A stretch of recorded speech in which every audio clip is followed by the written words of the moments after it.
Welcome back to another Kray video. Please subscribe to our YouTube channel so you don't miss any videos. And for people really into the Krays, join our private Facebook group, Krays Crime Lords of London, where you will find stuff probably unavailable anywhere else. We're an established group with a large membership, and best of all, we're friendly. The link is in the YouTube description section.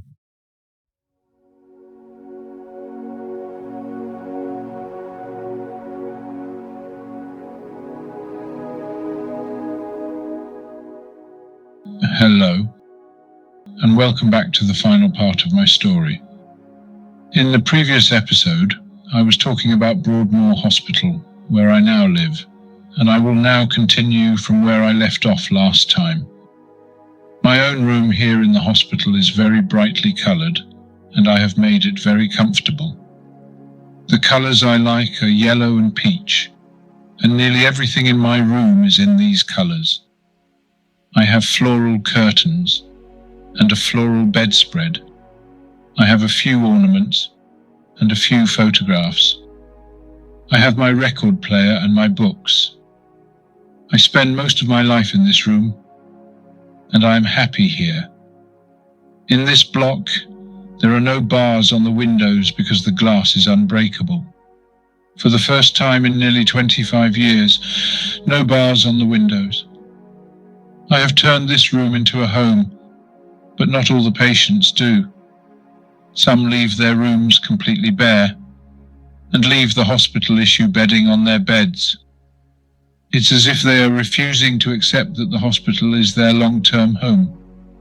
But it is, of course. Some patients cover the walls of their rooms with photographs, usually of nude women or young boys, but I do not choose to do this. There is more room to move about on this new ward, and the paintwork is bright and clean. There are 2 television rooms, one in the dining room where you can go for a smoke and a chat, and the other is in a special room which is just for watching the TV. There is also a quiet room where you can read or just sit and think, and a games room with a snooker table, a table tennis table, a games computer, and a radio and cassette machine. I don't bother much with this room. All of us like this ward and our rooms, but we are told that if we misbehave, the rooms will be taken from us, and we will be given smaller ones, and for any bad misbehavior, we will be moved back to the old blocks.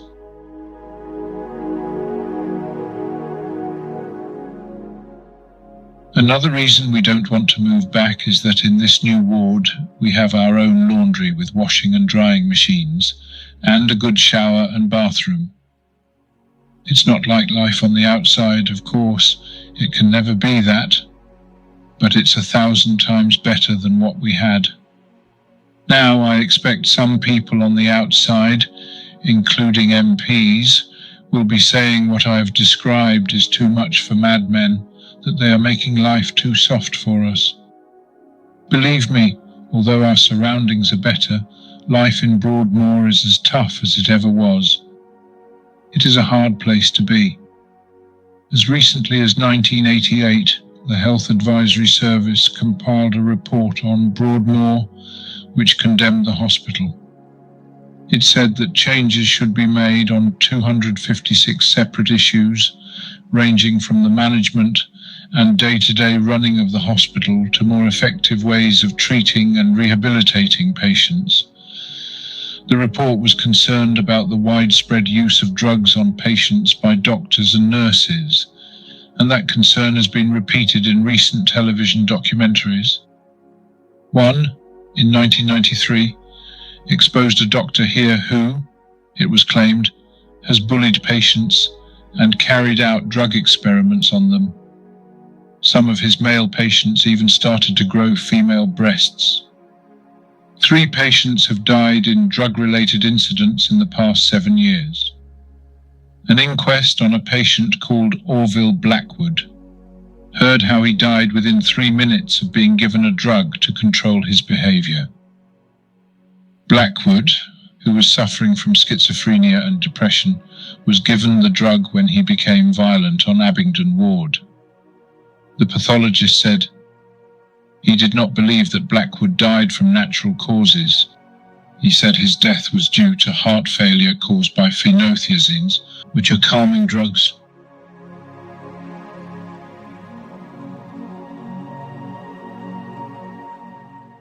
The fact is, a hospital like Broadmoor cannot do without drugs. The question is, are too many used and too often? Sadly, drugs make life worth living for many of the patients here, and I know that they have made my life more controllable. Forget the newspaper stories about drugs being brought in from outside by patients' visitors in massive quantities. That doesn't happen anymore. Ignore stupid tabloid stories about male and female patients having sex orgies. There is no daily contact at all between male and female patients. We are almost totally segregated. The only time there is ever any contact is at occasional dances, but these are strictly supervised and there is no sexual contact. All the same, 1 or 2 hospital romances have started at these dances and ended in marriage. I don't go to these dances. I hate enforced gaiety. I have been married twice, nearly 3 times. Just before we went down in 1969, I almost married a girl I knew in the East End. We were good friends, and we thought it would be nice to get married. But Regis and my life sentence put an end to that. I have always enjoyed the company of women. I like them. Both of my marriages have been in Broadmoor. The first was to a woman called Elaine Mildener, who had 2 lovely children, a boy and a girl. She started writing to me as a pen friend. Lots of women have written to me over the years. Some of them find people like me interesting. I don't know why. Anyway, she started coming to visit me in Broadmoor, and I liked her. We got on well. She wasn't really glamorous, but she was a nice lady. After we were married, though, she got a lot of publicity in the papers, which she didn't like, and it wasn't good for her kids, so she stopped coming to see me. I understood, and we were divorced. I like the feeling of being married. It gives you a feeling of security, and if ever the authorities are considering releasing a patient, they like to know he has a steady wife and a comfortable home to go to. My second marriage was to Kate, the woman who is still my wife. I fell in love with her as soon as I saw her. She had been writing to my brother Reg before she started writing to me. She sent me photographs and I could see she was very attractive. Finally, she came to visit me. She is a very attractive woman, but I love her most because of her lovely personality. She is very much like my mother, and she makes me laugh. She understands when I'm going through a bad time. She has been under a lot of pressure herself because she is married to me, but she handles it well. There is no sex between us because that is not allowed, but one day I hope there will be. I have never made any secret that I am bisexual. I have liked other men, but I am also attracted to women. Why would a woman like Kate marry a man like me? I don't know. You'd better ask her. But it is a fact that many women find the patients here attractive. A lot of women even write to and visit Peter Sutcliffe. Apart from Kate and my brother Reg, my best friend is a patient here called Charlie Smith. He is in for 2 murders, but they were committed while he was under the influence of drugs. And a kind of fella it would be impossible to know. There is a good chance he will be released before long. And I hope it happens because he is still young enough to make something of his life. He is a brilliant guitar player, and with the help of a good friend of ours on the outside, a young record producer called Scott Pine, he recorded an album of his own songs called Caught in Time. Charlie wrote the songs and sang them into a tape recorder in his room in Somerset House. Scott took them away and put the rest of the backing on in a recording studio. It was very good. Both Charlie and I were very upset when Scott died in 1991, and the Broadmoor authorities showed compassion when they let Charlie go to his funeral. One of the things that makes Charlie Smith special is that he cares about other patients. Even though he has problems of his own, he makes time for others and tries to help them with their problems. One he befriended was an old fella called George, who'd been here for 35 years before cancer killed him. George used to grow tomatoes the size of cricket balls, and they were really good to eat. Whenever you met him, George always swore blind he'd been fitted up by the FBI, the CIA, MI5, the KGB, and every government agency he could think of. It wasn't what he said, but the way he said it, and every time he told his story, it would be different. If you didn't know he was insane, you could easily have been convinced he'd been framed. But, as Charlie says, did anyone ever bother to check George's story? Maybe it wasn't beyond the realms of possibility, and it has happened before. The author of Midnight Express knows only too well what can happen to people in the hands of corrupt officials.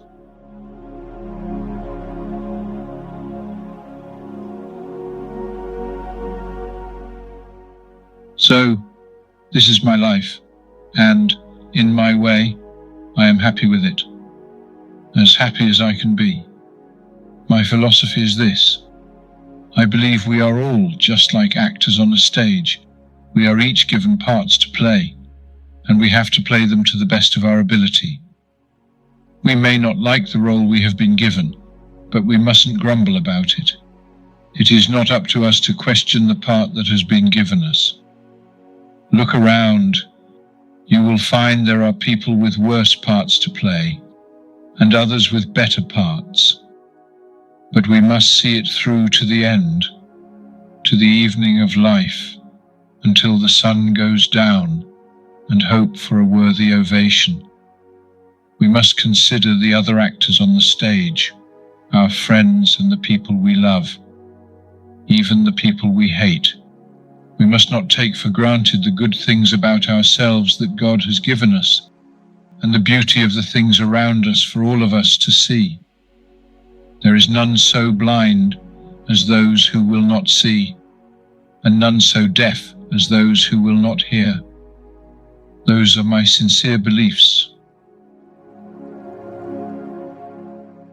The beliefs of the lifer.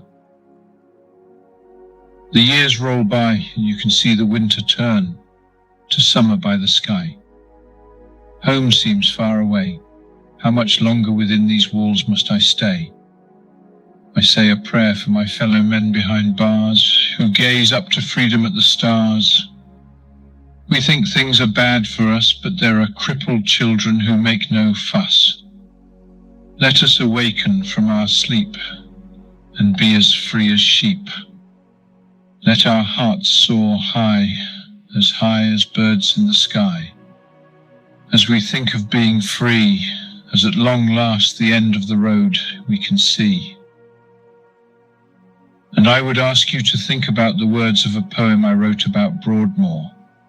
I called it The Troubled Mind. As I walk along the Broadmoor corridors, I see my fellow men trudging the floors, getting nowhere, like a boat with no oars. They all have a troubled mind. Most are looking for the peace of mind they cannot find. Some are cruel, some are kind. God forgive them who have the troubled mind. Only when they go to the great beyond, peace will they find.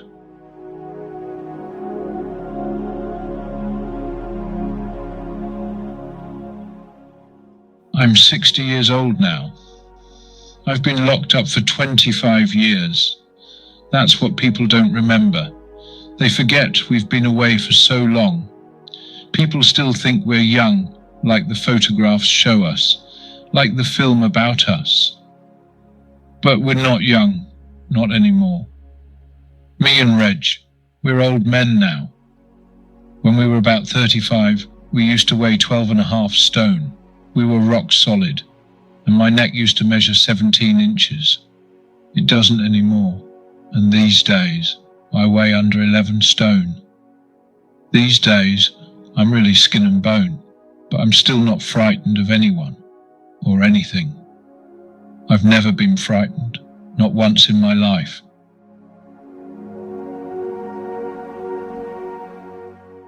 I'm older now, of course, older and wiser. But I'd do it all again. I wouldn't change anything, because your life is mapped out for you anyway, isn't it? But if I had a son, I would tell him not to go into crime. It's a bad thing to go into.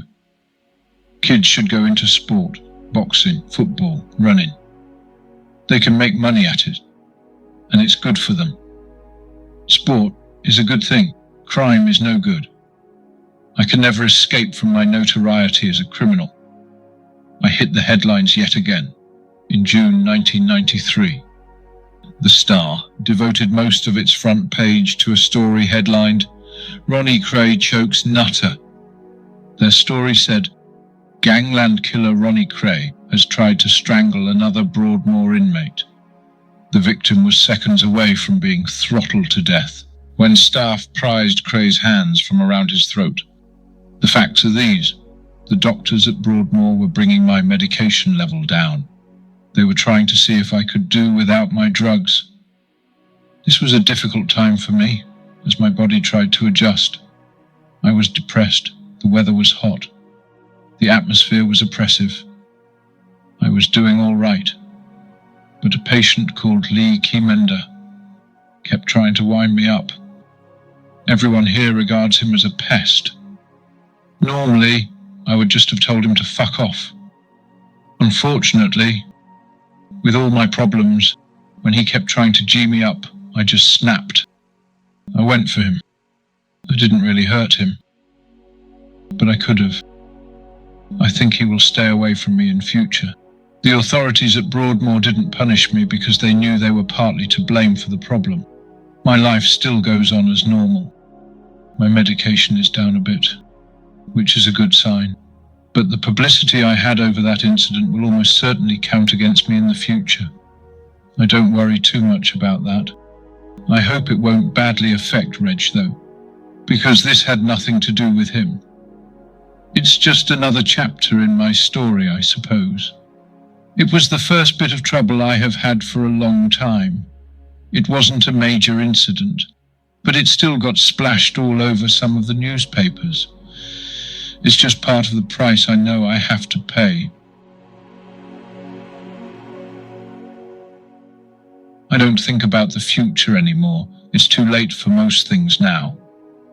My life is here now. This is my life. It's all there is. It's all there probably ever will be.